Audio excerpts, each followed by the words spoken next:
Assalamualaikum warahmatullahi wabarakatuh.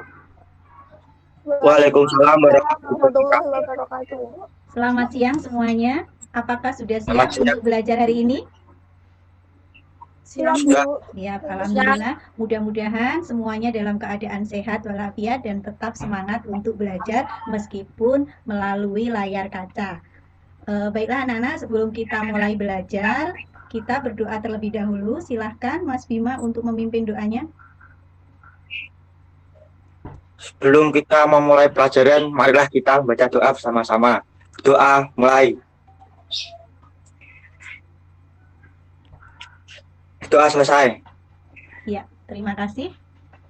Baik anak-anak, apakah kalian semua sudah absen di Google Classroom untuk hari ini? Sudah ya? Iya, Bu. sudah. Ya. Sebelum Ibu mulai materi hari ini, apakah ada yang masih ingat apa materi minggu kemarin? Materi pencatatan penghapusan piutang metode langsung dan metode cadangan. Oh iya, benar sekali Mbak Melisa. Apa itu metode langsung penghapusan piutang? Ada yang tahu? Ada yang masih ingat? Metode penghapusan langsung yaitu metode pencatatan kerugian piutang yang langsung mengurangi jumlah piutang di jurnal beban kerugian piutang usaha. Iya, benar sekali Mbak. Ada yang masih ingat apa itu metode cadangan? Metode cadangan penghapusan piutang tidak langsung mengurangi piutang, tapi dicatat dalam akun cadangan kerugian. Masih ingat ya materi minggu kemarin tentang metode penghapusan piutang baik dengan menggunakan metode langsung maupun metode cadangan. Ada yang tahu materi apa yang akan kita pelajari untuk kali ini? Siapa yang tahu? Penentuan taksiran kerugian piutang tak tertagih. Oh iya Mbak Jana. Kemudian piutang jurnalnya cadangan kerugian piutang di debit, piutang usaha di kredit. Iya benar. Jadi materi yang akan kita pelajari kali ini adalah penentuan taksiran kerugian piutang ya.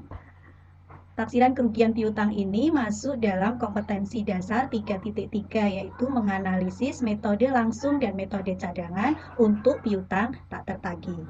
Tujuan dari kalian belajar kali ini adalah setelah belajar nanti kalian dapat menganalisa dan mencatat transaksi kerugian piutang. Nah, sebagaimana sudah dibahas sebelumnya bahwa untuk meningkatkan omset dan untuk mendapatkan keuntungan perusahaan dagang melakukan kegiatan transaksi penjualan, baik itu dilakukan secara tunai maupun dilakukan secara kredit. Penjualan atau sales secara kredit ini akan menimbulkan resiko, menimbulkan kerugian. Karena kenapa? Kemungkinan bahwa dari piutang itu tidak dapat tertagih. Apa penyebabnya? Kemarin sudah dipelajari. Penyebabnya antara lain misalnya apa? Perusahaan mengalami kebangkrutan atau pailit. Tujuan dari penentuan taksiran kerugian piutang itu adalah yang pertama untuk memperhitungkan beban-beban yang berkaitan dengan penjualan kredit sehingga laba atau rugi periode itu menggambarkan ketelitian dan keadilan. Ya. Yang kedua menunjukkan nilai dari piutang usaha yang dapat direalisasikan untuk tahun berikutnya. Sampai di sini ada pertanyaan? Ada. Oh iya, Alfia mau bertanya. Mengapa perlu dilakukan taksiran kerugian piutang? Mengapa perlu dilakukan taksiran kerugian piutang? Ya, jadi taksiran kerugian piutang itu diperlukan untuk menyeimbangkan dalam laporan keuangan. Seperti sudah tadi Bu Erna sampaikan dalam tujuannya yaitu menunjukkan nilai dari piutang usaha yang dapat direalisasikan. Begitu ya Mbak Olivia? Bagaimana cara menghitung taksiran kerugian piutang? Ada dua pendekatan dalam menentukan besarnya taksiran kerugian piutang. Yang pertama adalah pendekatan laba rugi, di mana pendekatan laba rugi itu dihitung atas dasar penjualan. Yang kedua adalah pendekatan neraca. Apabila pendekatan neraca, maka penghitungan taksiran kerugian piutang ini atas dasar saldo dari piutang. Oke, kita masuk saja langsung dalam contoh. Apabila kita menggunakan pendekatan laba rugi, maka contoh kasusnya adalah pada buku besar UD Navaza pada tanggal 31 Desember 2019 antara lain terdapat akun sebagai berikut.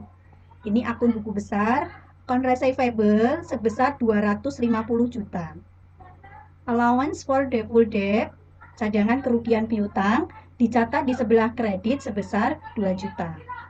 Sales atau penjualan sebesar 1.500.000.000 rupiah. Penjualan kredit sebesar 70% dari total penjualan. Taksiran kerugian piutang ditetapkan sebesar 0,5% dari total penjualan. Ini perhitungannya berdasarkan data UD Nafasa, maka besarnya taksiran kerugian piutang dapat dihitung sebagai berikut. 0,5% kali 70% kali 1.500.000.000 sama dengan 5.250.000 rupiah. Pencatatannya dalam jurnal tahun 2019 Desember tanggal 31, ini di jurnal penyesuaian dicatat BDEP Expense beban kerugian piutang. BDEP Expense beban kerugian piutang dicatat di sebelah debit 5.250.000 rupiah. Dicatat di sebelah kredit dengan akun allowance for default debt atau cadangan kerugian piutang tak tertagih sebesar 5.250.000 rupiah.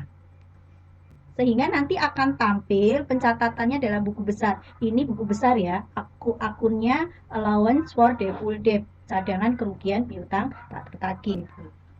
Opening balance-nya 2 juta, kredit, adjustment-nya kredit 5.250.000, sehingga saldo akhirnya 7.250.000 di kredit. Ini pencatatan di buku besar akan tampak seperti itu. Baiklah anak-anak, silahkan kalian buka LKPD-nya di Google Classroom, kalian diskusikan soal yang sudah Ibu share. Silahkan kalian diskusikan bagaimana pencatatannya dalam jurnal dan pencatatannya dalam buku besar. Ibu beri waktu 15 menit. Ya, silahkan kalian diskusikan. Oke, kalau sudah selesai, sekarang silahkan siapa yang mau mempresentasikan jawabannya? Laila. Ya, silahkan Mbak Laila. Besarnya taksiran kerugian piutang 0,5% dikali 70% kali 2 juta sama dengan 7 juta rupiah. Di jurnal 30 Desember 2019 di debit debt expense 7 juta, di kredit allowance for double debt 7 juta. Catatan di buku besar tanggal 31 Desember 2019, opening balance di debit 1.500.000, adjustment di kredit 7 juta rupiah, saldo kredit jadi 5.500.000. Ya, terima kasih. Ya, baik sekali Mbak Laila untuk presentasinya. Sebelum Ibu tutup, apakah ada yang bisa menyimpulkan untuk materi yang sudah kita pelajari hari ini? Saya, Bu. Iya, Rafiola, silakan. Dalam metode cadangan piutang tak tertagih dilakukan estimasi taksiran piutang tak tertagih pada akhir periode. Yang kedua, tujuannya adalah untuk menunjukkan nilai piutang usaha yang dapat direalisasikan di masa yang akan datang. Terima kasih. Ya, apakah ada yang menambahkan kesimpulan dari belajar hari ini? Ya, Bu. Ya. Apa kesimpulannya? Pendekatan laba rugi taksiran dihitung atas dasar penjualan. Ya. Pendekatan neraca taksiran kerugian piutang dihitung atas dasar saldo piutang. Iya, benar sekali. Baik sekali Mas Bima, terima kasih untuk tambahan kesimpulannya ya, bahwa pendekatan taksiran kerugian piutang itu ada dua, yaitu pendekatan laba rugi dan pendekatan neraca, di mana pendekatan laba rugi taksiran dihitung atas dasar penjualan, sedangkan pendekatan neraca taksiran kerugian piutang dihitung atas dasar saldo piutang. Oke anak-anak, terima kasih untuk pembelajaran hari ini. Mudah-mudahan kita masih bisa ketemu lagi besok dalam pembelajaran daring seperti hari ini dalam materi penentuan taksiran kerugian piutang pendekatan neraca. Ya, dengan pendekatan neraca. Mudah-mudahan kalian tetap sehat, tetap semangat. Jangan lupa jaga kesehatan, ya. Terima kasih. Selamat siang. Wassalamualaikum warahmatullahi wabarakatuh. Waalaikumsalam warahmatullahi Waalaikumsalam wabarakatuh. warahmatullahi wabarakatuh. Sekali.